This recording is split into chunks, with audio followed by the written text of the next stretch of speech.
भोजन को अपनी औषधि और औषधि को अपना भोजन होने दो। जहाँ कहीं भी चिकित्सा की कला से प्रेम किया जाता है, वहाँ मानवता के लिए भी प्रेम होता है। चलना मनुष्य की सर्वोत्तम औषधि है। फिजिशियन इलाज कर सकता है, लेकिन प्रकृति ही बीमार व्यक्ति को ठीक करती है। अतीत की घोषणा करें, वर्तमान का निदान करें, भविष्य की भविष्यवाणी करें। शरीर तब बीमार जो जाता है जब आपके खाने और व्यायाम करने में कमी होती है। दो चीजों की आदत डालो, मदद करने की या कम से कम कोई नुकसान न पहुंचाने की। जीवन छोटा है, कला लंबी है, अवसर क्षणभंगुर है, अनुभव विश्वासघाती है, निर्णय कठिन है। स्वस्थ रहने का रास्ता है रोज एरोमेटिक बाथ और सेंटेड मसाज लेना। यह जानना कहीं ज्यादा जरूरी है कि किस तरह के व्यक्ति को बीमारी है, बजाय इसके कि व्यक्ति को किस तरह की बीमारी है।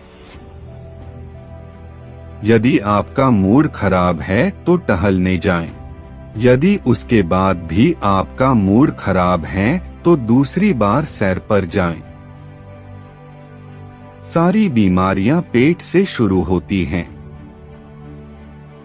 प्रकृति खुद में सबसे अच्छी चिकित्सक है। हम में से प्रत्येक के भीतर प्राकृतिक उपचार शक्ति ठीक होने में सबसे बड़ी शक्ति है। यदि आप रोगी को भोजन से ठीक कर सकते हैं, तो अपनी दवाओं को केमिस्ट के बर्तन में छोड़ दें। जिसका उपयोग किया जाता है वह विकसित होता है, जिसका उपयोग नहीं किया जाता है वह बेकार हो जाता है। एक बुद्धिमान व्यक्ति को यह विचार करना चाहिए कि स्वास्थ्य मानव आशीर्वाद में सबसे बड़ा है, और यह सीखें कि कैसे अपने स्वयं के विचार से अपनी बीमारियों से लाभ प्राप्त करें।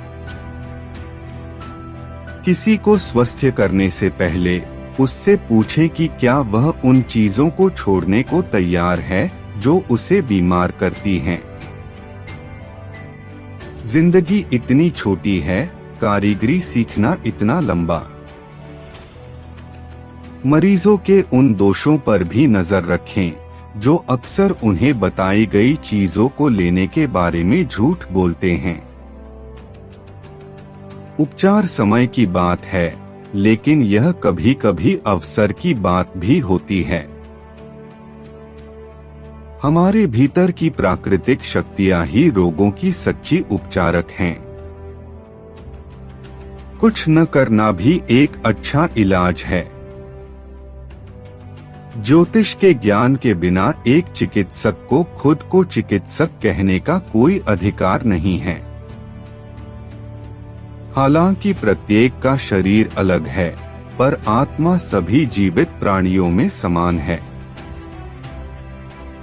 अगर हम हर व्यक्ति को सही मात्रा में पोषण और व्यायाम दे सकें, न तो बहुत कम और न ही बहुत, तो हम स्वास्थ्य का सबसे सुरक्षित तरीका खोज लेंगे।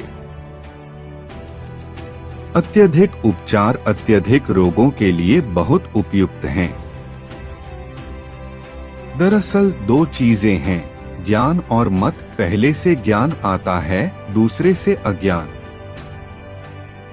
अगर आप खुद अपने चिकित्सक नहीं हैं, तो आप मूर्ख हैं। जब नींद प्रलाप का अंत करती है, तो यह एक अच्छा लक्षण है। सच्चाई जानने के लिए हमें प्रकृति की ओर ही देखना चाहिए। बीमारी और स्वास्थ्य के दौरान शरीर को ध्यान से देखना चाहिए।